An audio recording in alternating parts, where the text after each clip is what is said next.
Hola, hola, ¿cómo están? Muy buenos días, muy buenas tardes, muy buenas noches, porque este es un programa, el podcast de Betty, que lo puedes ver a cualquier hora del día, donde quieras, cuando quieras y con quien quieras.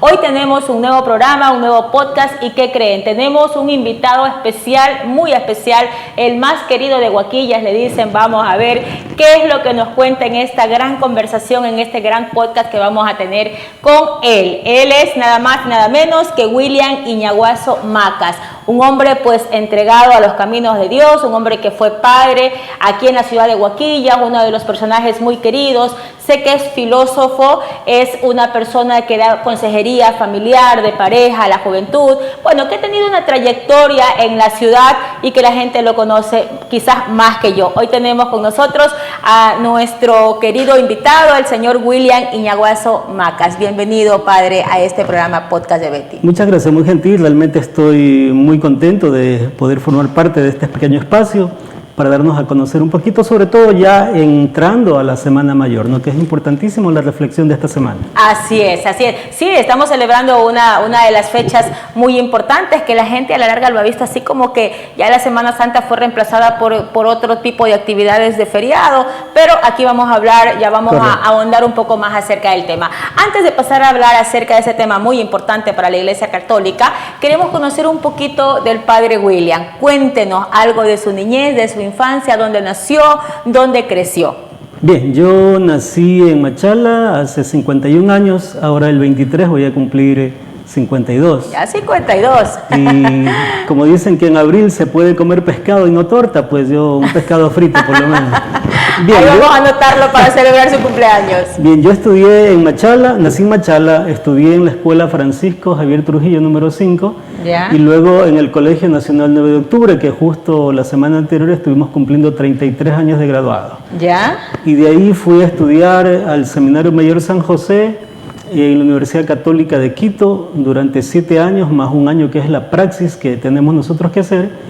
Y ordenándome sacerdote ya voy a cumplir ahora en julio, el 4 de julio, 25 años. ¿Ya? Entonces esperamos celebrarlo con la bendición de Dios por todo lo alto, no espiritualmente hablando, ¿no? Sí, claro que sí. Bien, pues yo desde pequeñito, pues la verdad que nunca se me había pasado por la cabeza ser sacerdote, te cuento, ¿ya? ¿no? Y en el colegio igual, yo tocando la guitarra, la gente... ¿Y cómo fue su época de niñez? O sea, una niñez normal, común, como cualquier niño. Sí, una niñez bonita, ¿no? Una niñez, claro, con la sencillez de los padres que uno le pueden dar, ¿no? Así es. Yo recuerdo que pues con mis hermanos tuvimos una infancia muy bonita porque cada vacaciones nos íbamos a la finca, tenemos una finquita a la vía Cuenca, y ahí la pasábamos bonito, ¿no? Haciendo trabajo de campo, porque yo sé mucho lo que es el trabajo de campo, del cacao, de rozar, de coger un machete. Wow. O sea, ¿Su papá le enseñó? ¿Vienen de esa familia que se dedicó a la agricultura? Mi papá es agricultor, ¿no? Mi papá es agricultor, y entonces todas las vacaciones, los 3 meses, porque en ese entonces eran 3 meses, nos íbamos a la finca. ¿Y para qué? O sea, una cosa muy bonita, una infancia bonita que no me puedo quejar, ¿no? ¿Qué número de hermanos es usted? Yo soy el número 6. Somos 9 hermanos. 9 hermanos. Son 4 mujeres, 4 varones y el sacerdote. Yo. Wow. O sea, 5 varones. 5 varones y 4 mujeres. Ya, y ya más adelante en su etapa de adolescencia, podríamos decir que es una de las etapas donde los padres más pendientes están de los hijos. Bueno, hay una diferencia entre cómo fue el tiempo de antes y cómo es el tiempo de ahora. Hoy, como madre, le puedo decir que tenemos que estar mucho más vigilantes de nuestros hijos ahora que quizás como cuando nuestros padres estuvieron de nosotros. ¿Cómo fue esa etapa de adolescencia del padre William? Bueno, ¿para qué? De primero o tercer curso al estudio 100%, pero ya el cuarto, el diversificado, ya un poquito, uno de adolescente, pues ya le gustan las chicas, las fiestas, qué sé yo, ¿no? Hay tantas cosas, ¿no?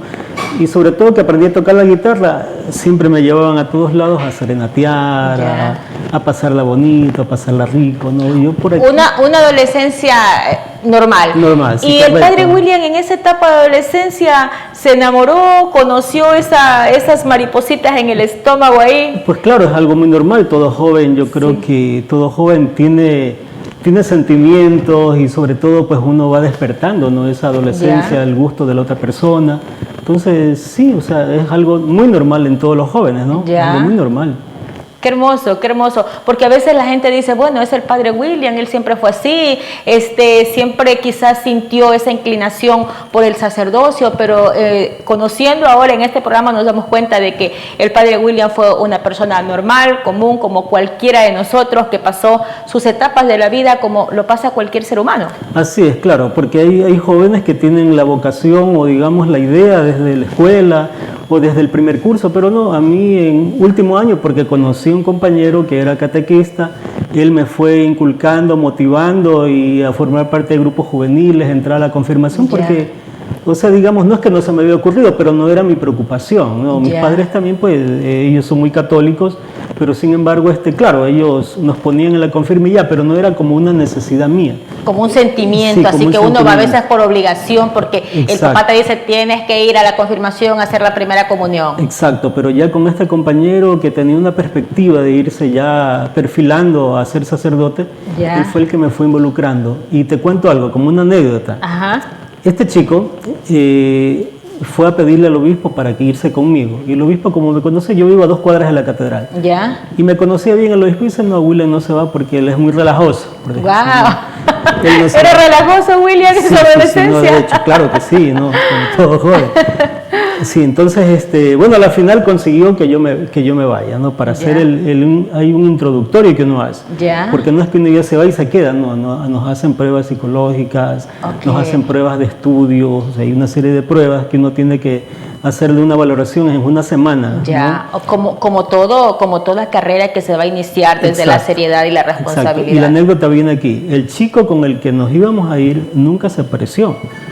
Porque mira que antes viajábamos en lo occidental, los buses antes no tenían el compartimiento abajo para poner las maletas, sino te acuerdas que tenían la parte de arriba, ponían una carpa y la amarraban, ¿no? Con sogas y yo cuando ya eran, me acuerdo, 9:45, encendió el carro y ya mi maleta estaba arriba y yo no me quería ir solito. Digo, y ahora, y se me iba una lágrima, ¿no? Porque era una experiencia totalmente nueva. Obviamente. Y este muchacho nunca llegó. Y ahí no había celular para llamarlo y no había absolutamente nada. Entonces yo pensé, digo, bueno, cuando yo llegue a Quito, apenas vaya llegando, cojo otro vuelo, otro bus y me regreso. Pero ¿qué sucede? Cuando llego allá, habían otros compañeros de Machala de otros años superiores que me fueron a recibir. Entonces ya no me pude escapar. Se quedó. Y me quedé. No, ¿y para qué? No, muy contento. Vine luego ya después del curso muy motivado. ¿No? ¿Y para qué? Hasta la fecha, aquí estoy. No, y mire, sabe que yo soy muy creyente de Dios, de hecho, bueno, no soy mucho de las personas que quizás, como se dice criollamente, ¿no? Golpearse el pecho en la iglesia, pero yo creo que el amor a Dios uno lo representa de diferentes formas, no precisamente tener que ir a estar en la iglesia mañana, tarde y noche, sino desde otros lados, desde compartir con la familia en un río, desde ayudar a alguien que necesita, desde ser buena esposa, desde cuidar y velar por la salud de tus padres. Yo creo que hay diferentes maneras de mostrar el amor a Dios y el servicio de lo que es realmente creer en este ser, ¿no? Yo soy muy partidaria de sí, doctor, esa yo creencia. creo que es muy importante lo que he dicho, pero sí vale recalcar de que como católicos al menos, no hablo de cumplir, porque exactamente lo que he dicho, no se trata sencillamente de cumplir una norma y nuestra vida es totalmente distinta de lo que uno, como decía, golpearse el pecho y a la final tener una vida disoluta o una vida que no es de familia, una familia que de pronto no está unida, ¿no? Entonces, sí, lo que he dicho es importante, pero sí vale la pena que nosotros nos vayamos identificando en cuanto al ser y al parecer, ¿no? Es decir, yo soy cristiano, pero también me parezco a Cristo, ¿no? Entonces, eso es fundamental, porque hay mucha gente que dice, yo soy cristiano, pero está totalmente lejos realmente de ser un auténtico cristiano, ¿no? Porque cristiano, ojo, no solamente es cumplir la norma de ir a la misa, porque tú puedes ir a la misa y saliendo de allí, y perdón lo que voy a decir en cámara, puede ser peor que el diablo, ¿no? Entonces, como que no sirve la cosa, ¿no? ¿Y a qué se refiere usted cuando dice parecerme a Cristo? O sea, ¿cómo? O sea, el ser y el parecer. Yo soy cristiano, pero también tengo que parecerme en cuanto hago el bien, ¿no? Porque la gente de pronto, créeme que uno cuando hace el bien, hay gente que no te agradece, o hay Así gente que te es. paga mal, o hay gente Así que te es. critica, pero yo creo que uno no debe perder la esencia de ser cristiano. Por eso digo, Así ser y parecer cristiano realmente. porque- Interesante, sí. interesante, padre. Bueno, yendo un poco más y conociendo un poco más acerca de su participación, de la decisión, como usted dice, porque fue una decisión muy dura, quizás en aquel momento cuando dijo, bueno, estoy solo, ¿qué hago en Quito? ¿Me quedo? ¿Me voy? ¿Me regreso? ¿Qué hago? Pero es una decisión de decir, bueno, me voy a quedar y quizás en ese momento hubieron muchas dudas de qué va a pasar conmigo, pero conforme el tiempo pasó se dio cuenta y como usted lo dijo, muy agradecido con la vida por lo que hice. Sí, no, realmente el primer año es el más duro. ¿Por qué? Porque uno está acostumbrado en el colegio a ir a fiestas, a Así tomarse un es. traguito, a estar con la guitarra, pasar los 3 días yo pasaba los 3 días en carnaval con mi guitarra, Ya. los 3 días de carnaval me los pegaba ya. Entonces, y estar luego en un seminario, ¿no? Formándose para sacerdote es como que es un poco duro, ¿no? Como tú has dicho, Restringido de ¿no? tantas cosas. Es durísimo. Porque mira, créeme que a veces hay gente que dice, no, los despechados nomás están allá, no, los despechados no duran un día. Así es. Créeme que la formación es dura, al menos donde yo estudié en la Católica hay que aprobar un curso como aprobar el curso del Cenecido. O sea, Ya, es y ese una título cosa- que usted sacó fue de teología. Sí, Ok, tengo teólogo. una licenciatura en teología que es avalizada por el Cenecid. Ya. Ya, entonces, allí, como te digo, la formación es dura. Yo tuve profesores americanos, alemanes, franceses, argentinos, o sea, me dieron una formación muy dura, pero muy buena a la vez, porque podía responder yo luego a qué sé yo, a cualquier conversatorio, porque uno aprende, por ejemplo, bioética, uno aprende filosofía, Así es. uno aprende astrología, uno aprende todo, o sea, todas las ciencias. En filosofía nos dan de todo, antropología, no psicología. Entonces uno aprende a manejar un diálogo con cualquier persona, ¿no? Porque Así no se trata es. sencillamente de hablar de religión, sino hablar de la vida misma. Y en la vida misma Dios está siempre. No, y más que todo importante poder conocer todo este tipo de ramas dentro de la formación de ustedes para poder hacer lo que realmente se debe hacer. Hay que estar preparado, porque Así una cosa es estar internamente conociendo y estudiando y formándose y preparándose, y otra cosa es salir al mundo, pues donde hay Correcto. tantas cosas, tantas tentaciones, por así decirlo, hoy que estamos en una sociedad más corrompida, donde hay más delincuencia, donde hay, inclusive me atrevería a decir, más facilidad para todo.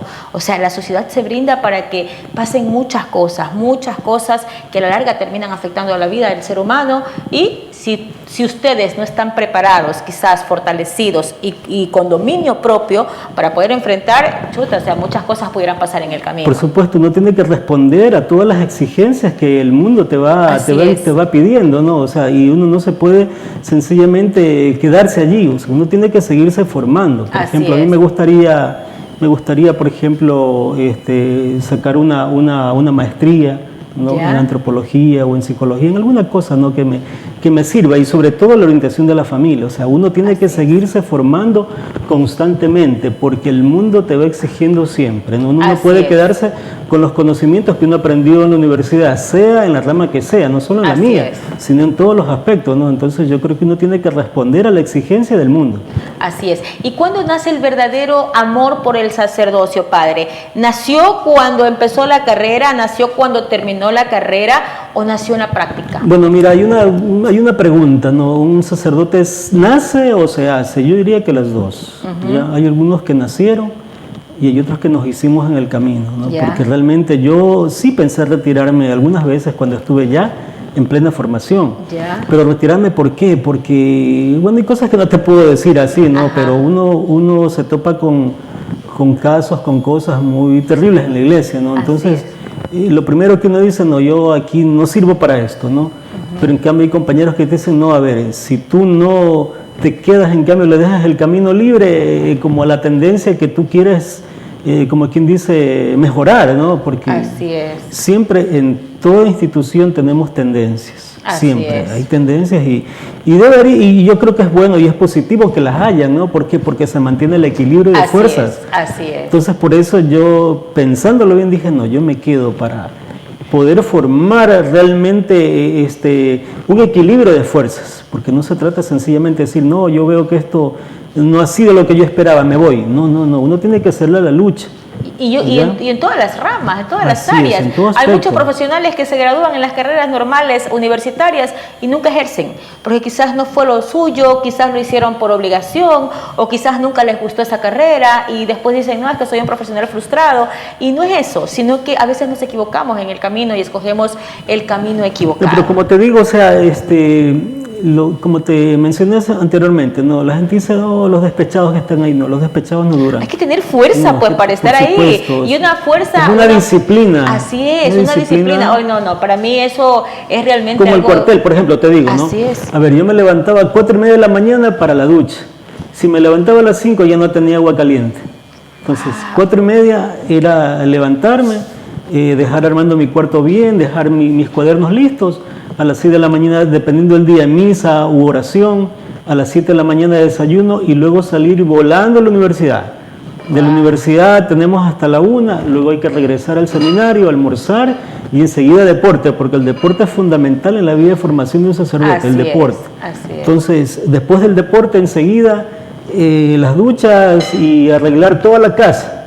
Nos tocaba rasquetear, imagínate un edificio viejo con duela. Hay una cosa seria, esa duela, que uno tiene que rasquetear con el lustre y los baños, porque imagínate, es una casa para 120 seminaristas, es un monstruo. ¡Wow! Y claro que era mucho más grande, era para 170 en épocas de hace 100 años atrás, pero siempre las vocaciones van mermando. Así Entonces de ahí, después de eso, a las 3:30 de la tarde ya concentrarnos en el estudio. Así es. Estudiar, a las 6 de la tarde oración o misa, dependiendo del día, 7 de la noche la merienda, 7:30 de pronto... O sea, todo lo manejaban estrictamente por horarios. Con horarios. Mira. Y con campanas o sirenas. Entonces, 7:30 a ver la televisión, a ver las noticias, o si alguien quería jugar futbolín, billar, porque tenemos jueguitos también, ¿no? Ahí. Yeah. Después sí, 8 de la noche ya toditos para el estudio, 10 de la noche ya con las luces apagadas y hasta el otro día. Entonces es una cosa que te exige, ¿no? Ahí no dura alguien que está despechado o alguien imagínate, que... No, pues eso la primera se salen afuera, imagínate. Es una cosa exigente. Yo entré con 33 compañeros. Ya. Yo salí después de la filosofía a hacer un año de prácticas pastoral, pero terminamos ordenándonos de esos 33, nos terminamos ordenando como unos 9, nada más. Ya. Y claro, con otros compañeros que también se van sumando en otros años, de otras comunidades, pero son pocos los que a la final duran. Y aparte luego los que se ordenan también se van retirando, porque en el camino también, porque lo fundamental no es llegar, es mantenerse. Así es, en como en todo. En la vida sacerdotal no es importante el llegar, ¿no? O saber llegar, sino mantenerse. Y uno tiene que mantenerse, como tú has dicho, el mundo ahora hay de todo, hay muchas cosas, ¿no? Que ya no es como antes, entonces uno tiene que mantenerse. Mira, interesante conocer todo esto porque la gente no conoce, la gente solamente ve al padre que va a dar la misa y a veces nos limitamos a decir, oye, estuvo bonita la misa que dio el padre, o no me gustó mucho, o qué bueno el tema que tocó el padre en la misa, pero nadie conoce el sacrificio, el trabajo, el esfuerzo que hay detrás de poder llegar a donde ustedes han llegado, y eso es muy interesante. Y mira que eso es una de las cosas en donde la gente quizás menos se enfoca.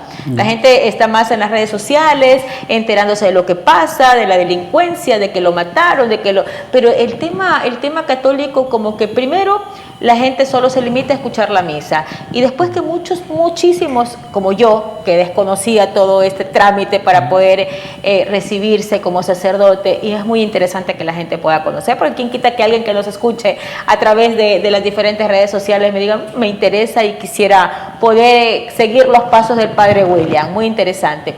Padre, ¿qué opina usted acerca de la Iglesia Católica? Hoy en día vemos tantas iglesias con diferentes nombres, cristianas, católicas, evangélicas, tantas iglesias. ¿Qué opina usted acerca de esta inclinación por muchísima gente en diferentes iglesias?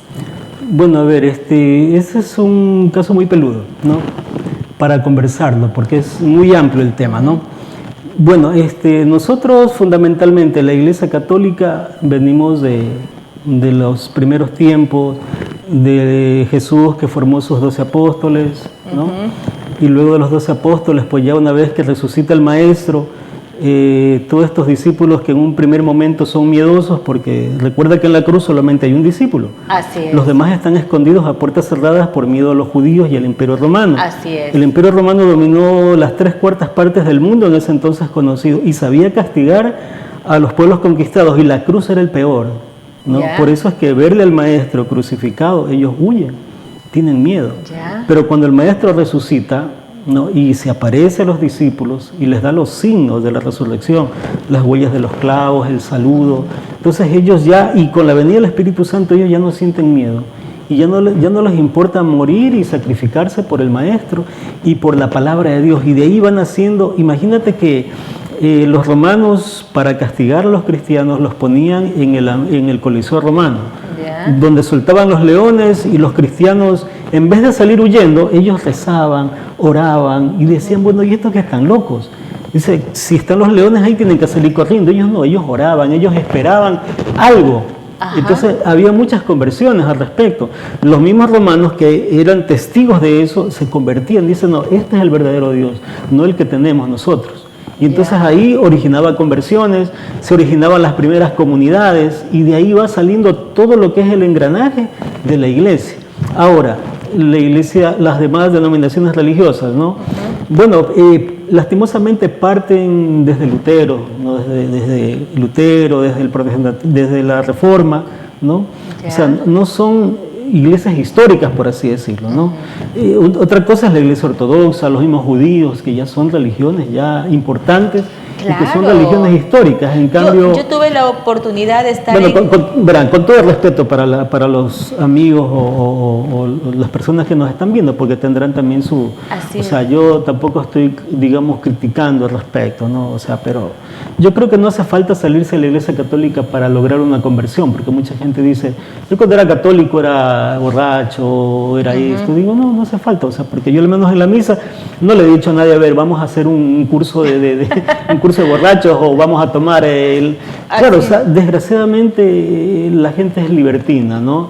Y tiene una fe y aprovecha muchas veces de esa fe, qué sé yo, en las fiestas patronales la gente toma, la gente... Claro, Así yo es. siempre, mis recomendaciones, por favor, es una fiesta religiosa, démosle todo el ámbito, porque hay que santificar las fiestas, ¿no? Así es, así O sea, es. nada. No, y a veces, ¿qué es lo que pasa, no? En Huaquillas, y tomemos como referencia Huaquillas, yo tuve en algún momento la oportunidad, pues, primero de estar en Israel, de conocer todo lo que es Jerusalén, Belén, Israel, un país en tema de religión muy arraigado, pero Correcto. tú puedes ver diferentes iglesias allá, lo que es la cristiana, lo que es la judía, la ortodoxa también. Entonces Correcto. tú dices, bueno, y lo chistoso del tema allá, o no lo chistoso, lo asombroso podría decirlo, es que tú ves a todas las iglesias con tanto conflicto, que inclusive han habido guerras por tema de Correcto, sí. religiones, y tú ves las iglesias en Jerusalén, la iglesia cristiana, la iglesia ortodoxa, la iglesia judía, juntas. Y la gente va a la iglesia que le corresponde. Entonces yo digo, mira, o sea, ¿cómo cambiamos el panorama de la historia? Lo que tú te haces acerca de Israel. No, fue una experiencia para mí maravillosa. Yo sentí que cuando llegué de Israel venía, pero así como que livianita, porque llegaste a tener esa conexión espiritual. Correcto. El tocar la piedra donde lo pusieron a Jesús después de bajarlo de la cruz. No, algo hermoso, porque la religión yo creo que es hermosa. Es lindo Tiene poder que unir. poder creer en Dios. ¿Y qué pasa con las personas que no creen en Dios? Bueno, tendrán su oportunidad en algún momento, yo creo. ¿Será que llega esa oportunidad, sí, sí. Padre? Lo que pasa es que la gente que no cree no es porque no tenga la experiencia de Dios, sino que lastimosamente ve los males del mundo, ¿no? Y dicen, si Dios existe, ¿por qué hay hambre? Si Dios existe, ¿por qué esto? No, o sea, se supone que uno, como hijo de Dios, tiene que cambiar esas realidades. O sea, a Dios lo que a Dios le toca y a uno lo que le toca a uno. Porque Ya. te pongo un ejemplo, ¿no? Hay gente que puede decir, a ver, Diosito me va a cuidar la bicicleta, me voy a misa, la dejo afuera. No, a Dios lo que le corresponde y a ti lo que te corresponde hacer. Ya. Entonces, en esa misma medida, nosotros, yo creo que los males del mundo, para eso estamos llamados nosotros, ¿no? A hacer... Así es. En el caso de, hablando de las políticas públicas, ¿no? En el caso de la gente que gobierna, ¿no? Así es. De poner políticas públicas en beneficio de la comunidad, ¿no? Así es. Y a nosotros los que estamos en el lado de la iglesia, pues también a brindar acogida, a nada de hipocresía, porque lastimosamente en las mismas religiones hay hipocresía, en las mismas, Obviamente. y parte de la iglesia católica, ¿no? Por lo que yo conozco, pues hay mucha gente que le pone el pie al otro y no, una cosa terrible. Por eso digo, tenemos que volver nuevamente a la espiritualidad de Jesús, a hacer el bien, así no se lo merezca la gente. Así es. Padre, usted es de la Iglesia Católica. ¿Cuál es la teoría que usted defendería como tal? ¿O creemos en esa teoría pues de la que dice, bueno, Dios creó el mundo, el libro de Génesis, o esa teoría de la evolución, de la explosión del Big Bang? O sea, ¿cómo ustedes como Iglesia Católica manejan a la creación del mundo? A ver, hay que ser claros en esto. Cuando alguien me pregunta, padre, ¿quién creó el mundo? Yo digo Dios. ¿Cómo lo hizo? Dejemos que los científicos lo expliquen, ¿no? Lo que pasa es que, a ver, en el Génesis hay dos teorías de la creación. ¿Los científicos y lo espiritual, padre? O sea, ¿cómo pudiéramos nosotros diferenciar eso? Dios es el creador, pero Dios no es que coge y sopla, y ya, como un acto mágico. No, Dios también trabaja. Y la evolución de todos los miles y millones de años, atrás de eso va la mano de Dios, ¿no? Porque imagínate, ¿no? Para los que no creen, dice que todos somos producto del azar. No, o sea, ¿cómo podemos ser producto del azar? Yo alguna vez un profesor de mi colegio, ateo, me decía, a ver, yo cuando era catequista, ya en el último año, ¿no? Me decía, ¿tú qué crees en Dios? A ver, y bueno, y nos criticaba. Digo, a ver, profesor, no voy a decir el apellido porque sí es muy popular el profesor. Me saqué, por suerte el reloj era baratito, me saqué el reloj, le saqué las piezas y las tiré. Le digo, a ver, profesor, ¿usted cree que el azar me va a volver a rehacer ese reloj en miles de millones de años? Entonces se quedó pensando. Usted, profesor, para mover un dedo, mueve millones de neuronas aquí. Para ver un color, aquí tenemos más de 2.000 millones de filamentos, ¿no? Y los seres humanos y la abeja y creo que la ballena son los únicos que ven la visión a colores. Ningún otro animal ve a visión a colores, solamente el ser humano, y ya te digo, y la abeja y creo que la ballena o el delfín. Se me va ahorita es el dato. Ya, entonces, mira, y decir que todos somos producto del azar.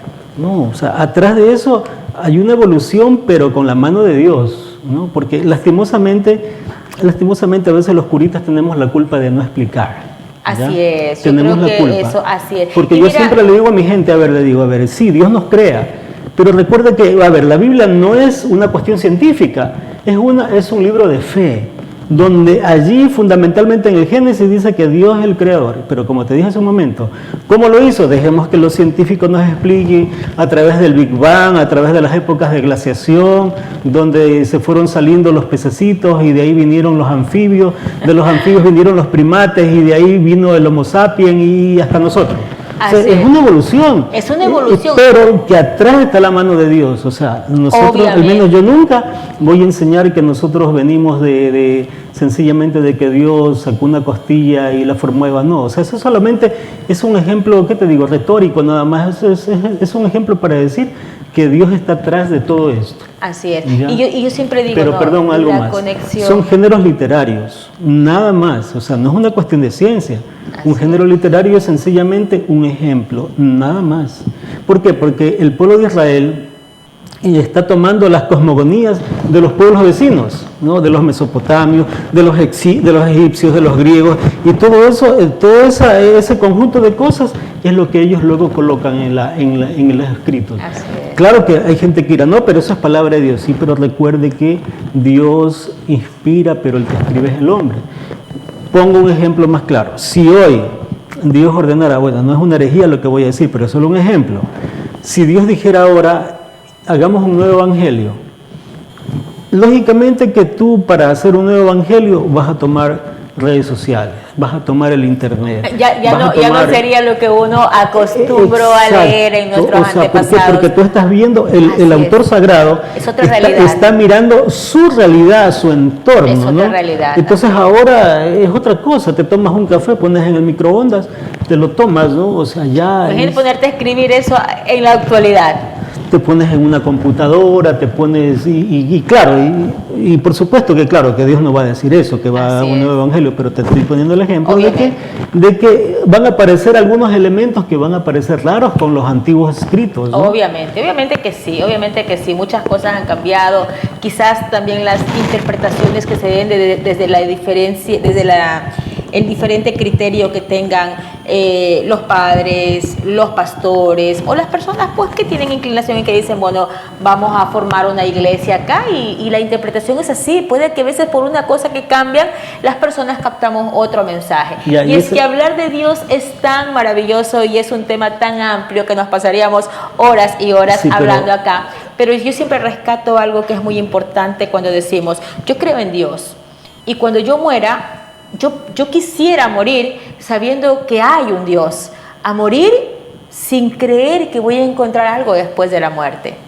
Claro, porque la esperanza del ser humano es vivir para siempre. Así es. ¿Ya? Así Aunque es. Claro, la vida eterna es muy distinta de esta, porque a veces hay gente que cree que la otra vida es la continuación de esta, ¿no? Hay Así gente es. que... algunos hermanos ponen revistas donde hay familias que están acariciando un león, hacen unas cosas medio simpáticas, ¿no? Pero eso no es, la vida eterna es totalmente distinta, ¿no? Así es. Padre, otra de las cosas que para mí es muy representativo, que es un tema inclusive de discusión, creo que muy tratado en diferentes países, naciones, acerca del celibato. ¿Cómo considera usted? ¿Considera que está bien? ¿Considera que está mal? ¿Que el sacerdocio se prive de que los padres puedan llegar a tener una familia?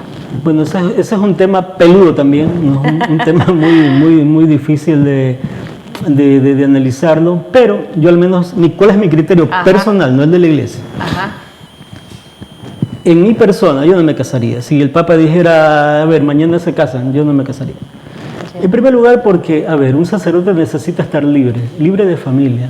O sea, porque la familia... los pastores son muy diferentes y tienen una familia, tienen hijos, que a mi criterio, hablo por mí, no del programa también, o sea, considero de que, o sea, ¿qué es lo que limita al padre de poder dar una buena orientación, de poder compartir el tema de la iglesia, los principios de los valores por tener o por no tener una familia? Verás, hay dos cosas, ¿no? ¿Cómo las veo yo? Lo primero, por ejemplo, en una familia, en una vida de pareja, uno tiene que trabajar para la casa, para la familia, hablando económicamente, ¿no? En el caso ya de un sacerdote, todo lo que uno haga, todo proyecto debe ser para la parroquia. Entonces ahí hay un problema, ahí hay un conflicto. ¿Ya? ¿Económico? Sí, ¿Se refiere al tema económico? Okay. Económico, porque uno en una parroquia, uno dispone de todos los bienes y de todos los proyectos, pero para seguir los proyectos de la parroquia. Ya no, por eso es que no hay nada. Por ejemplo, si alguien quiere hacer una donación, vamos a hablar de un movimiento, del movimiento de los cursillistas, Juan 23, si quieren hacer ellos una capilla, lo que sea, tienen que poner el bien a nombre de la diócesis. No pueden poner a nombre ni del curita, ni a nombre del no. Entonces, y me parece. Ya, entonces ahora acá, uno cuando quiere hacer un proyecto para la parroquia tiene que estar a nombre de la parroquia, ya no a nombre de uno ni de la familia. Entonces ahí habría un conflicto, un tema de conflicto. Pero eso sería en el tema económico. Uno. Dos, el aspecto pastoral, que es el que veo el enfoque como un poco más complicado. Por ejemplo, a ver, si yo tengo la idea de irme a Quito a estudiar una maestría. Si tuviera familia tengo que dejarle, ¿no? Entonces uno ya no es libre, uno se ata. Y uno créeme que la familia necesita, claro que uno tiene que trabajar, esforzarse, luchar, hablo de una vida de pareja, ¿no? Pero todo el tiempo no digo que quede porque suena feo también, sino que el tiempo que esté a disposición tiene que ser la familia, ¿no? O sea, el tiempo que ya no estoy trabajando tiene que ser de la familia. Así es. ¿Por qué? Porque esa es la realidad más triste de ahora, que la gente no le dedica a su familia. Yo siempre le he dicho, si usted trabaja, lucha, es por la familia, porque hay gente que vive para trabajar, ¿no? Hay que trabajar es para vivir, y en ese vivir está la familia. Así es. Entonces para mí sería un inconveniente grande decir, bueno, y si me voy a estudiar al extranjero, me voy a Roma, ¿no? Y pobre mujer, ¿no? Bueno, sí. Y cuando vuelva, ya no hay mujeres. No, bueno, pero ya hemos hablado de por qué se debería de mantener el celibato en el tema del sacerdocio de los padres. O sea, yo creo el que tema debe ser económico, el tema de familia vendría más como que un tema de compromiso, de familia. Es el tema pastoral y el más grave. Pastoral, pero vamos más allá, o sea, yo digo en el tema de la persona como ser humano, como no solamente verlo como un servidor de Dios, sino, o sea, ¿por qué no tener una familia, una convivencia íntima con una persona. ¿Usted considera que el tema del sacerdocio debería de continuar como está o que deberían haber algunos cambios con este tema ligado al convivir familiar? A ver, como te dije, yo pienso en mí. El que se quiera casar, que se case. Yo no lo haría. Pero no está permitido, obviamente. No, por supuesto que no, pero digo, si algún momento se da, y digo, si el que se quiera casar, que se case. Yo al menos me mantendría como estoy, porque esa es Usted se mantiene. esa es mi vocación. O sea, para tener esposo es una vocación que yo no la tengo, definitivamente, no, porque hay que ser bien bravo, o sea, hay que tener, caramba, o sea... Hay que saber aguantar. No tanto aguantar, y lo de bravo no me refiero a de mal carácter, sino que me refiero a que hay que tener realmente coraje para ser esposa. O sea, no, y hay que tener fuerza para vocación. Años. Así es. Y es eso, por ejemplo, yo hoy en día, la familia, por eso desde la consejería, mira que yo, por ejemplo, ya parejas que tienen 10 años, yo les doy un diploma y una botella de vino. Entonces a mí me dan una medalla de oro, padre. Porque, oye, es duro. A mí me dieron una medalla de oro ya 21 años, imagínese. Es durísimo. Y claro, o sea, para una familia es bonito, ¿no? ¿Para qué? Increíble. Yo considero que la familia es la institución más bonita que hay, ¿no? Así es, la empresa, una empresa. Y es una obra de Dios, por eso es que el diablo mete la cola, ¿ya? Y no hay que aflojar, definitivamente, no hay que aflojar porque, mira, hablando ya del tema de la sociedad, dice, sociológicamente la familia es la célula fundamental de la sociedad. Así es. Y mira cómo está la sociedad, quiere decir que algo está pasando en la familia. Así es. ¿Ya? Y donde haya familias que ya no son la constituida, lógicamente, así es. Varón, mujer, ahora pues que se habla de otras familias, ¿no? Entonces, pero que a la final mira cómo luchar, y esta sí es una crítica, ¿no? Mira cómo lucharon esta pareja para casarse y para divorciarse creo que en 15 días o un mes, ¿no? Ahorita en 2 días. Ya, entonces, Oiga, padre, hay algo que yo siempre he querido saber y hoy vale la oportunidad de poderle preguntar. En la Iglesia Católica hay ciertos rasgos de machismo con el tema de participación de las mujeres, porque siempre estamos acostumbrados a ver padres, a ver los papas, siempre son hombres. ¿Por qué nunca una mujer puede ser la madre? O sea, siempre vemos mujeres en el coro de canción, en el coro, son ¿cómo les llaman? Monjitas, pero no ocupan el cargo de un padre. ¿Por qué? Ya, mira, lastimosamente esto viene desde antes, desde la misma comunidad judía. En aquel entonces, no sé ahora, ¿no? Pero eran machistas, muy machistas, ¿no? Mira que Jesús tenía discípulos mujeres, ¿verdad? Y son las que llevan la economía. Mira, por ejemplo, Pablo. Pablo es el que hizo conocer el Evangelio a todo el mundo en ese entonces, porque los discípulos apenas llegaron, y creo que el que máximo llegó fue Santiago hasta España, ¿no? Al camino de España, por eso es el camino de Santiago. Pero de ahí nada más. En cambio, San Pablo es el que evangelizó por todo el mundo en ese entonces conocido. Y él, ¿cuál era su trabajo? ¿Cómo vivía él? Era tejedor de tiendas. Oye, nadie se va tejiendo tiendas por nivel del mundo. Entonces había una mujer, creo que era Lidia, ya una comerciante de telas finas, que la que le financiaba los proyectos a San Pablo. En nuestra iglesia local, hablemos así, de Mihuaquillas querida, los trabajos comunitarios, la venta de tamales, la venta de arroz con pollo y todos esos trabajitos, ¿quiénes hacen? Son las mujeres. Las mujeres son las que llevan la economía en los movimientos Juan 23, en los carismáticos. ¿Quiénes son las que ponen el pecho a las balas? Son las mujeres. Pero ¿por qué nunca hemos tenido una mujer en los altos cargos? A ver, yo al menos eso no me atrevo a, como quien dice, a poner allí el dedo en la llaga, porque, o sea, yo respeto mucho, pero yo al menos sí estoy de acuerdo, ¿eh? Pero claro, eso no es una cuestión de decir el padre William. Así es. No, o sea, es una cuestión claro, y eso es lo que yo siempre le he dicho. Es una cuestión muy complicada, porque es una cuestión muy complicada, los cónclaves y todo lo que se arma desde arriba. Así es. Inclusive cuando eligieron ahora el Papa Francisco, el padre latinoamericano, el único padre latinoamericano, y yo veía todas las reuniones en el Vaticano donde habían, no sé sé cuántos, habían 50, 60, 100 personas que estaban eligiendo al nuevo Papa y todo el mundo era hombre, o sea, tú no ves una mujer ahí. Entonces yo lo conversaba con mi esposo y con algunas personas y le digo, ¿por qué no hay una mujer ahí? O sea, ¿será que todavía tenemos esos rezagos, como usted dijo, desde la iglesia judía, donde inclusive ahora que yo estuve en Israel, yo pude constatar de que ahí hay culturas muy arraigadas en el tema de la mujer, la participación de la mujer? La mujer no se deja ver las manos, los brazos, los pies, nada, solamente le alcanzas a ver los ojos, Todavía con hay. atuendos de como eran en la Biblia, como te contaban en la Biblia, como tú veías en las películas. Y cuando yo llegué a Jerusalén, cuando llegué a Belén, cuando llegué a Israel en general, y yo digo, wow, o sea, todavía las mujeres visten acá. Y andaban con 4 o 5 hijos, niñas todas vestidas igualitas. Y yo dije, Dios mío, mira una cultura tan diferente y que se asemeja mucho a lo que uno ve en la televisión. Entonces yo digo, bueno, ¿qué estará pasando? ¿Qué pasa en la iglesia? ¿Por qué todavía se sigue limitando la participación de la mujer? Y es que en la actualidad que vivimos tenemos muchísimas mujeres que ocupan cargos muy representativos a nivel mundial, a Yo nivel creo que nacional. habrá algún momento.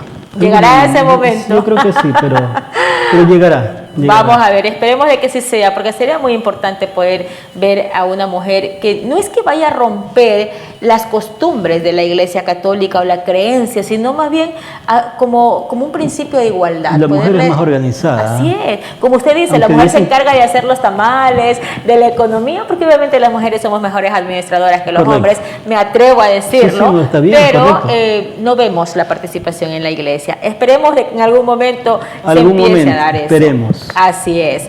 Padre, ¿qué opina usted? Sé que usted también participó en algún momento en un proceso electoral. ¿Qué opina usted de la participación del sacerdocio en los procesos electorales? O más que todo, que ciertos líderes, porque las iglesias como tal no participan, pero los líderes, los pastores. Yo recientemente salí de una participación en un proceso electoral político y veía a muchos pastores y pastoras que estaban detrás de candidatos e inclusive cerrando las puertas a unos porque había favoritismo con otros candidatos. ¿Qué opina acerca de eso? Bueno, a ver, cuando yo participé estaba en una situación sabática, o sea que no estaba con parroquia. Okay. Exacto, entonces porque yo creo que mientras uno esté responsabilizado de una parroquia, yo creo que no debería... O sea, claro, uno tiene que, porque uno también es ciudadano, nosotros tenemos que ser responsables y llamar a la responsabilidad a la comunidad para que demos un voto por el que crean el más conveniente. Porque tampoco se puede decir, yo estoy por un candidato, entonces por favor todos tienen que delinearse, pues no. O sea, en este caso es libre, por el mejor que haya o que el que usted considere. Pero yo pienso que sí debería, o sea, la iglesia participar en tanto en cuanto en la responsabilidad que le toque, pero no así más directamente como un actor político al frente, yo creo que no. O apoyando así directamente. Yo ahora tuve la oportunidad de buscar a una pastora y pedirle primero dirección, guía, porque siempre es bueno que tu actuar esté ligado con el tema espiritual, poderse liberar de tanta presión que hay en un proceso electoral, de que a través de la oración, porque yo soy muy creyente de que a través de la oración tú puedes llegar a alcanzar esa paz que tu cuerpo, que tu mente, que tu corazón necesita. Y en algún momento pedí hablar con alguna pastora y me dijo, bueno, estaremos conversando en lo posterior, le deseo la mejor de las suertes, pero veía que sí había favoritismo con otros candidatos, porque hasta en las fotos, en las redes sociales. Entonces yo digo, bueno, no lo hace como iglesia, pero de una u otra manera está buscando en su iglesia personas que compartan su ideología y su favoritismo. Sí, yo creo que como seres humanos siempre tendremos una tendencia, ¿no? Ya sea por necesidad, porque también esa es otra, ¿no? O sea, por la comunidad, de pronto le ofreció ayudarle a levantar una pared o a levantar una iglesia, entonces también ahí hay ciertas cosas, ¿no? Que hay que saber manejarlas bien. Pero bueno, al menos diría yo que uno tiene que hablar sobre fe y política, y yo siempre he tratado a la comunidad sin decirle este es el lineamiento, no, sencillamente la fe y la política, uno tiene que ser responsable en la vida y uno no puede votar ni nulo ni blanco. O sea, yo creo que eso es un pecado. O sea, hay que elegir. Hay que responsabilizarse, hay que elegir, definitivamente. Ok, bueno, mire qué importante poder conversar con usted tantos temas que y ya no nos alcanza el tiempo, que es lo peor. Quisiéramos tener 2 horas más para poder conversar con usted. Hay tanto de qué hablar y nosotros, bueno, infinitamente agradecidos con ustedes y con todos los invitados que han pasado por este set. Realmente es un tema distinto que hemos tratado, donde conocemos un poco de su historia, de qué es lo que opina acerca de diferentes temáticas. Queremos aprovechar en este momento para agradecer a nuestros auspiciantes. Queremos hoy agradecer al señor Dalton Córdoba, que es el gerente propietario de Comisariatos Victoria, ubicados en la avenida Hualtaco y Esmeralda, donde encuentras los mejores precios en todos los artículos de primera necesidad. También queremos agradecer al señor Danny Dan, gerente propietario de Danny Dan Boutique, en la avenida Hualtaco y Arenillas, donde encuentras las mejores prendas americanas, colombianas, panameñas, nacionales, a los mejores precios del mercado. Padre, queremos tratar con usted un tema que realmente, bueno, hay muchos temas por hablar con usted.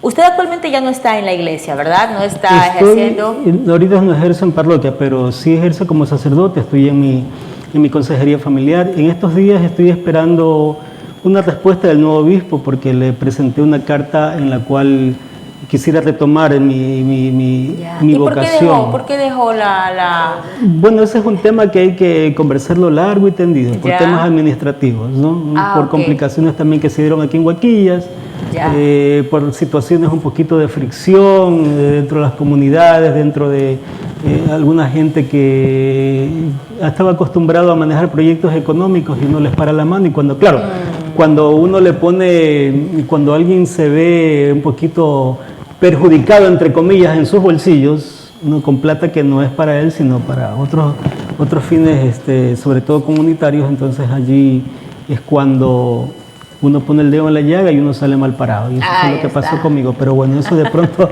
en otro momento habrá que analizar. Pero padre, ¿y usted dónde fue su primera misa que dio? Mi primera misa fue en la iglesia Chilla de Machala, porque soy machaleño.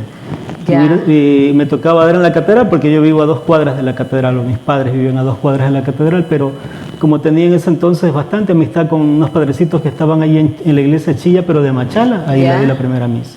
Ok, oiga, bueno, a mí me gusta mucho lo que es el tema de la lectura, me gusta leer, me gusta ilustrarme, sé que usted también, porque para llegar acá, para llegar donde está, tuvo que haber leído. ¿Cuántas veces la Biblia ha leído? O sea, no se trata de leer la Biblia, se trata de estudiarla, porque no se trata sencillamente de aprenderse un texto a trocha y mocha y lanzarlo, ¿no? Como a veces algunos hermanos hacen, no, uno tiene que analizar, ¿no? Porque para eso nos dan los cursos, porque uno tiene que saber, por ejemplo, los géneros literarios, qué quiso decir, porque hay 3 cosas. A ver, tú en la Biblia te topas con 3 cosas, ¿no? El texto, el contexto y el pretexto, son 3 cosas que tienes que saber analizar. El texto es lo que aparece, ¿no? El contexto es lo que el autor sagrado le estaba diciendo a la gente de ese tiempo. Y el pretexto es lo que me dice a mí, qué es lo que la palabra me ilumina a mí en el hoy de la historia. Entonces hay que saber, para eso tienes que estudiar numismática, no las monedas, tienes que estudiar la cultura. ¿Pero usted ha leído la Biblia completa así en la forma que usted lo menciona? Lo que pasa es que me parece ocioso leer la Biblia sin que te diga algo, o sea, porque no se trata, la Biblia no es cualquier libro, ¿no? De lectura, que tú lo lees y lo terminas de leer y ya. No, hay que saber interpretarlo, porque por ejemplo para una frase hay libros enteritos de una sola frase para analizar. Entonces eso es una cosa, reitero, no se trata aquí de leer la Biblia de cabo a rabo y de aprenderse un par de textos, sino de estudiarlo, ¿ya? De estudiarlo. Bueno, y en eso yo sí me quedo corto con usted del tema de Biblia, porque cuando tú vas a la iglesia... A ver, hay personas que dicen, no, es que tú tienes que ser al pie de la letra. Y yo le digo, a ver, ahí dice, si un ojo te hace pecar, sácatelo. Digo, sáquese el ojo. No, pero eso significa algo. Ahí quiero llegar. Sácate un ojo quiere decir, a ver, si tienes un amigo que te está causando, qué sé yo, te está llevando a pecar, una realidad, un trabajo, lo que sea, uno tiene que renunciar a eso. Eso es lo que quiere decir nada más. Pero reitero, eso tiene un sentido, ya no es a rajatabla lo que te dice el texto de la Biblia. Así es, porque hay cosas que a veces hasta uno le causan hasta temor de poder leer la Biblia porque es tan directo, te dice las cosas tan, a veces hasta crudamente, y yo digo, wow, o sea, chutas, hay que saber interpretar. Doctora, lo que usted me dijo sobre la cuestión de la creación, ahí hay unas cosas de analizar profundas. Así O sea, no es a simple vista así lo que aparece. Es por eso que, a ver, yo a la gente cuando me dice, padre, yo quisiera leer la Biblia, ¿por dónde empiezo? Digo, a ver, el Antiguo Testamento déjelo para el último, porque es la historia de un pueblo llamado Israel, donde tú encuentras traiciones, donde encuentras guerra, un Dios vengativo, un Dios que no es amor, un Dios que te está viendo todo. Empieza leyendo el Nuevo, pero sobre todo Lucas, empieza por Lucas. Yeah. Lucas es médico de profesión, es un pagano convertido al cristianismo. Yeah. Donde él siente la misericordia de Dios. Por eso en Lucas aparecen las únicas parábolas de la misericordia, la moneda perdida, la oveja perdida, el hijo pródigo, que no encuentras en otro evangelio. ¿Por qué? Porque Lucas siente que Dios le da una oportunidad a él, que es misericordioso. Oh, qué hermoso. O sea, y ahí encuentras, como Lucas es médico de profesión, encuentras muchos más milagros que en otros textos. Qué hermoso. Entonces, por eso yo a la gente le digo, empiece leyendo Lucas. Pero eso sí, lea, y lo que no entienda, abajo hay un pie de página en el cual explica. Pero eso sí, solo en las católicas. Porque en la Reina Valera de los hermanos no católicos no hay, pie de páginas, no existe. Ya. Está solo la Biblia, entonces uno no entiende. Qué hermoso, ¿Ya? qué hermoso poder conversar este tema que abarca tantos criterios, tantos pensamientos, tantos sentimientos también. Padre, usted estaba leyendo su historial en su página de Facebook donde dice que es filósofo, que es teólogo, que es consejero.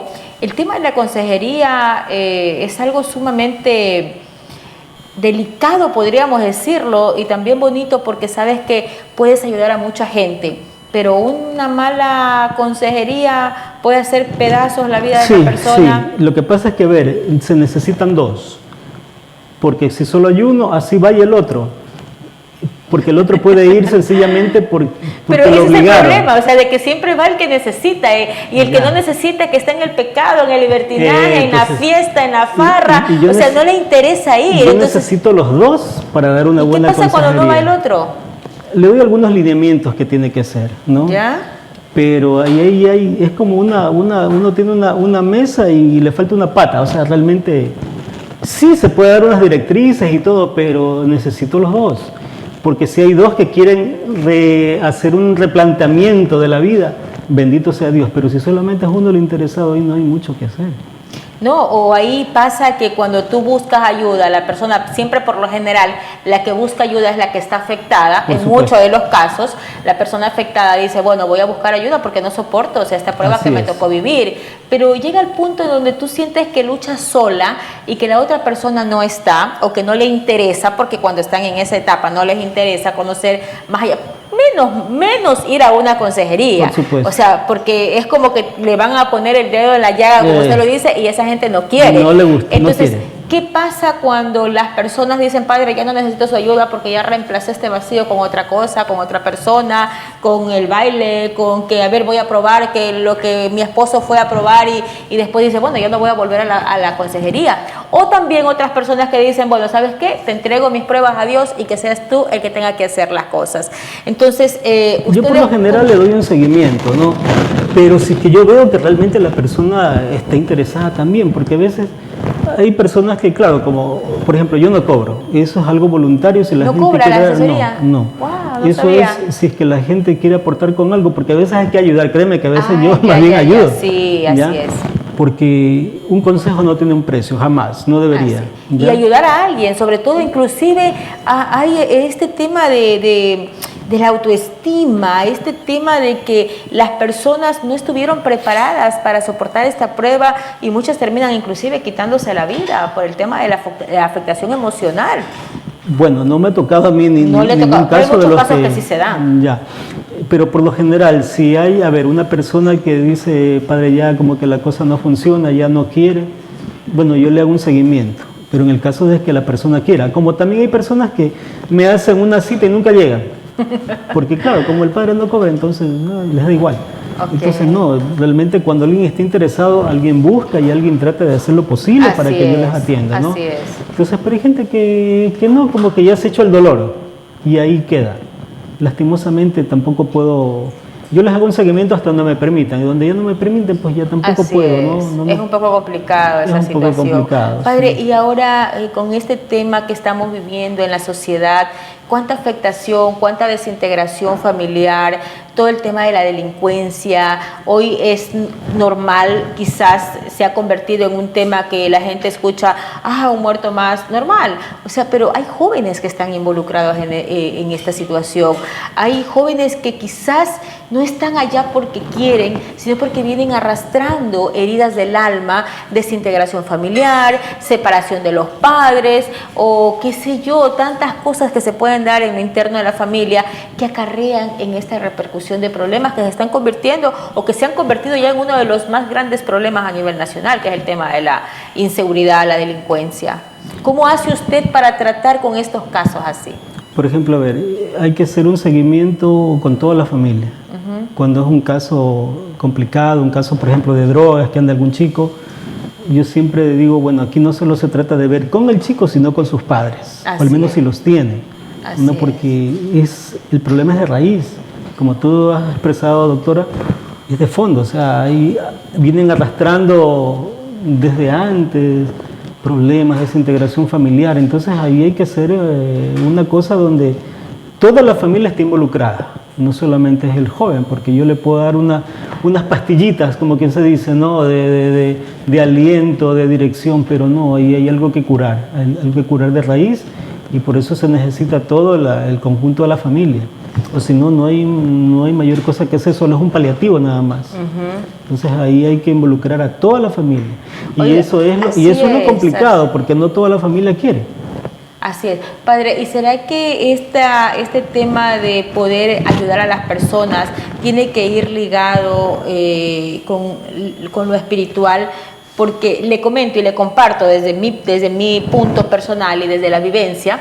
Hace un tiempo atrás visité a un psicólogo clínico, porque yo creo que el tema de la psicología, el tema de la orientación, no precisamente tienes que tener un problema para ir a sentarte con un psicólogo a conversar. Yo creo que debería de darse, inclusive por el hecho mismo de todo lo que vivimos, esta sociedad, hasta para uno ir a despojarse de tantas cosas. Créeme que todos tenemos que ir a terapia, nos haga falta o no. Así es. Todos tenemos que ir a terapia porque es un momento de encuentro personal con uno mismo y uno sí necesita, y sumado a ello, a la terapia personal debemos hacer un retiro una vez al año. Sí. Deberíamos todos hacer un retiro, porque es un volver a reencontrarnos espiritualmente con uno mismo. Y la terapia es encontrarnos con lo fisiológico, la mente y todo, ¿no? No, y le comparto esto porque yo fui a una terapia clínica que no era espiritual y el psicólogo me dice, ¿sabes qué? Tienes que hacer esto, anda a la casa y termina de hacer esto. Pero cuando yo digo, ay, Dios mío, tengo que hacer esto, todo esto tengo que actuar así, ser tan drástico en mis decisiones. Y cuando vengo con el psicólogo espiritual, vuelta me dice todo lo contrario, no, vete, espérate, cálmate. Entonces, ¿cuál es la importancia de poder mezclar entre la psicología del mundo o la normal o la que se da con un psicólogo clínico y el poder hacerlo con un psicólogo espiritual? O sea, ¿usted considera que es importante la conexión de ambas partes para poder tener un mejor resultado? Por ejemplo, yo he derivado cuando ya veo que hay un problema, ya que no es espiritual, yo he derivado a psicólogos, ¿no? ¿Ya? Igual hay psicólogos que me derivan a mí, aquí en Guaquillas, pero como ya no estoy acá, entonces inclusive hasta ellos venían, porque no es lo mismo una cuestión de ciencia y otra cosa la cuestión espiritual. Así es, muy diferente. Que tiene que complementarse, diferente. yo no digo que lo otro no, las dos cosas tienen que complementarse, ¿ya? Entonces, ¿cuán importante es eso? Yo considero que sí. Pero que no se contradigan tampoco. Yo considero que es muy importante el tema de poder unir la psicología clínica del mundo normal, como quieran llamarle, y el tema espiritual. Más aún cuando tú has sentido más allá de los problemas esta conexión con Dios, que es muy importante y es lo único, para mí en lo personal, el poder tener esa conexión con Dios es lo único que te puede dar paz. Tú no encuentras la paz en ninguna otra parte que no sea a través de la oración y teniendo esta conexión con Dios. Para mí eso es importantísimo y creo que para muchas personas también lo son. Usted más que nadie conoce y ha tratado, creo que con muchos casos que necesitan la intervención de ustedes desde el tema espiritual. Bien, ya por ir terminando, disculpa que... Ya vamos a terminar. Ya sí. El equipo de comunicación es el que nos hace en tiempo. Sí, yo quisiera ya por último tocar el tema que estamos en esta semana. Vale la pena que nosotros como seres espirituales hagamos un alto en el camino esta semana. Y bueno, si hay gente que dice, bueno, me voy a la playa, me voy a tal lado. Ahora se ha comercializado esta fecha. Yo pienso que vayamos donde vayamos, tenemos que tenerlo a Cristo aquí. Así y meditar donde vayamos, porque mira que Él no se va de vacaciones, Jesús siempre nos acompaña. Entonces uno también tiene que en esa perspectiva volver al lado espiritual, así estemos donde estemos, pero tenemos que llevarlo en el corazón y hacer las meditaciones. Para eso tenemos redes sociales en las cuales estamos conectados con parroquias, con sacerdotes, y yo creo que vale la pena que también en el lugar donde vayan, pues lo mediten, porque es una cosa importante, no recordar, porque los cristianos celebramos, actualizamos, hacemos el memorial de lo que pasó hace 2000 años en el hoy y que implica la resurrección de cada uno de nosotros, porque no sirve de nada decir Jesús resucitó, pero yo no voy a resucitar, o sea, no sirve eso. Entonces, por eso es que... Y es muy importante aprovechar esta fecha para poder hacernos un autoexamen y decir, bueno, que esta fecha sirva para darnos cuenta, para tener una cercanía a Dios. Yo me acuerdo en el tiempo cuando yo todavía era niña de 12, 15, 16 años, tú no podías en la casa ver otra cosa que no sean las películas de Dios, que tenías que respetar la hora del ayuno, que tenías que ir a la iglesia, que el domingo de Ramos. Hoy ya esos valores se han perdido. Hoy ya la gente ve la Semana Santa como una fecha de feriado. Así es, a la playa, a tomar, me voy de viaje y todo menos ponerse en conexión con Dios. La meditación del misterio de la pasión, muerte y resurrección, yo creo que eso no tenemos que dejarlo, ¿no? Y así lastimosamente, claro, la gente lo ve como unas costumbres que ya no sirven, no, o sea, aquí no se trata de la costumbre, sino del respeto. Así es. ¿Ya? Puede ser de otra manera ahora, pero con respeto. Muy bien. Padre, ha sido interesantísimo poder conversar con usted en estos temas. Le voy a hacer unas preguntitas así y usted en una o dos palabras me va a responder así como que directo a lo que yo le estoy preguntando, ¿ok? ¿Qué me puede decir cuando yo le menciono la palabra iglesia? Iglesia, comunidad. Familia. Lo que uno es, lo que uno tiene. Política. Bien común. Guaquillas. Mi tierra amada que me ha adoptado. ¡Qué hermoso! Amor. Lo más sublime que tenemos en el corazón. Abstinencia. Guardarnos de muchas cosas para ser mejores. Celibato. Dar todo la entrega a Dios, lo físico, lo espiritual, solo a Dios. Y por último, y uno de los más importantes, Dios. Nuestro Creador, nuestro Salvador y el que nos da las directrices para ser mejores en el día a día. Qué hermoso, Padre. Qué hermoso, Padre, haber compartido con usted este nuevo podcast de Betty, un programa que se lo hizo para conocer a los personajes y para que nos den una lección de vida, nos permitan conocer más allá de solamente su nombre, sino su historia, porque yo considero que detrás de cada persona hay una gran historia que contar. Y así nos despedimos en nuestro podcast, no sin antes poderle entregar este regalito de parte del podcast de Betty, una tacita para que pueda disfrutar de su rico café con el nombre del podcast de Betty. Muchísimas gracias a todos nuestros seguidores. Queremos agradecer también al equipo de comunicación, al gerente propietario de Radio Luna JB, el señor Luis Jumbo, una persona que sin él este programa no podría salir al aire, y de todo el equipo, de nuestro director también, don Segundo Mena, que todos los días y todas las semanas nos acompaña, y que si no fuera por este equipo, este programa no pudiera darse. Muchísimas gracias e invitamos a todos nuestros seguidores a través de las diferentes redes sociales para que se suscriban tanto en las cuentas de Instagram, y ya tenemos también nuestro canal de YouTube. Activa la campanita y suscríbete para que puedas ver muchísimos videos de lo que es este gran programa, el podcast de Betty. Muchísimas gracias y nos vemos en un próximo podcast.